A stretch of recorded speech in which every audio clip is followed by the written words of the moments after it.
All right, so we're just kind of sitting down to talk. I'm just going to shoot a little video because one of the issues that we want to work on was the dog's personal space and invading of personal space, correct? Yeah. Okay, so do you want to know why they invade your personal space? Probably because we allow them to. I wouldn't say you allow them to. Well, you certainly do that, but you guys reward them for doing that. They came and shoved their way in here, and then your instinct was to reach over and start petting them. Anything that a dog is doing when we pet them is what we're reinforcing. So if a dog comes over, when Nala here was a puppy and she came and jumped up on people because she's 18 inches long, we reach over and pet her. She's cute. Now she's a little bit bigger than 18 inches. And so when she jumps up, it's not as cute. But we've trained her, hey, the way to get attention from the human is to jump up on them because that's what causes the human to pet you. Well, now it's transitioned to, well, what I'm going to do is I'm just going to go over and invade the human's personal space. And as soon as I do that, the human will pet me. So clearly the human likes what I'm doing.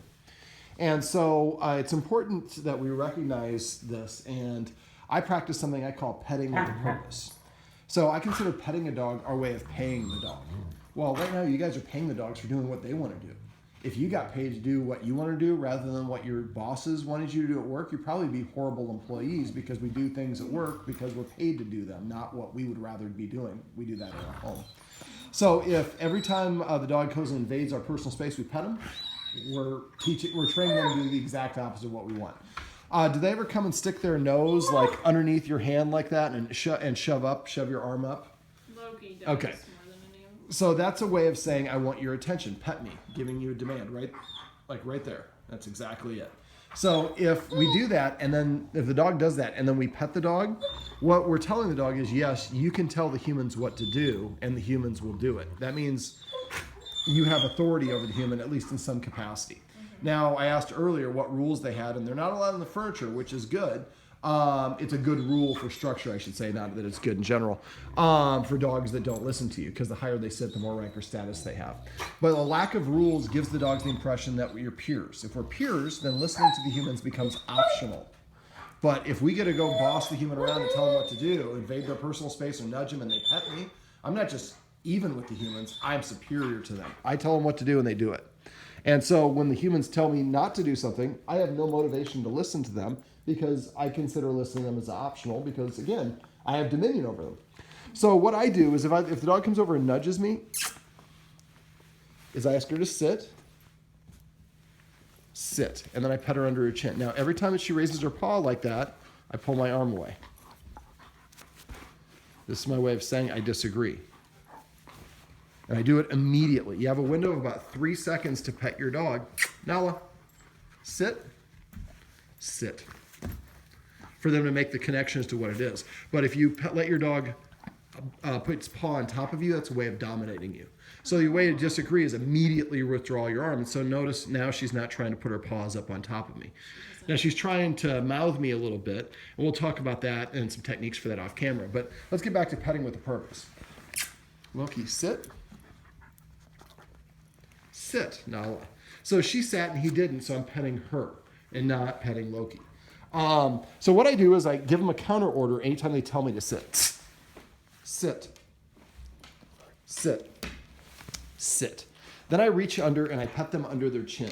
When a dog feels proud about itself, its nose is parallel to the ground or tilted upward. And we pet them on top of their, underneath their chin. That creates that nose up orientation. We pet them down on the top of their head. The nose typically orientates down like it is here.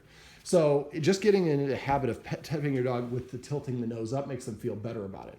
Now we're doing this when they sit or they lay down or they come to us. So we're saying, hey, if you want my attention, you have to pay for it. You pay for it through obedience. That's your currency.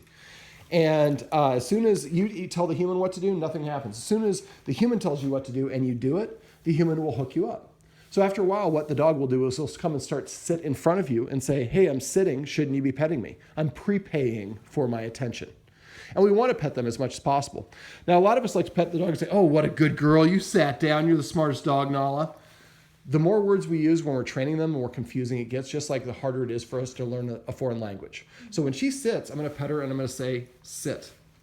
That's it. Not good sit, just the command word. And not a version of the command word. Not sitsies or something like that. Yeah. Sit. If the dog comes to me, like, okay, so like right here, He's kind of coming on his own. Here is the word that I use, or come if that's your word. So every time the dog comes to you, even though you didn't ask for it, you pet them and say the command word, that reinforces that that action will get a reward. I call this passive training. It's an offshoot of petting with a purpose. So if the dog comes and demands attention, tells you what to do by nudging you, we give a counter order. Sit. Right there, if the dog sits on his own, go ahead and pet him right now and say sit. Sit.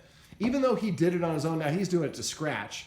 But right here, she sat down. If within 3 seconds of her sitting down, we reach under and pet her and say the word sit, then later on when we have guests over, there's something that's excited, and we ask her to sit, it's easier for her to do it because she's practiced it more. We have a tendency to think just because they know sit is so simple and they know how to do it as a puppy, they should be able to do it the rest of their life.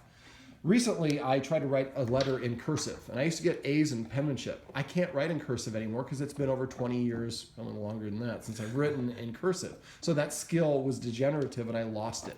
So the more that we help a dog sit, even though that's something they already know, the easier it is to get them to sit in the future. Mm-hmm. Petting with a purpose is probably the easiest thing that you can do that will have the biggest impact on your dog.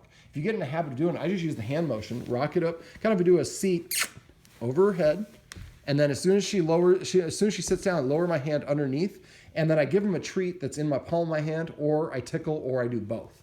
So that way we create the better nose or up orientation. We help them feel better about sitting. And it also teaches them, I can't tell the human what to do. I have to ask the human what to do.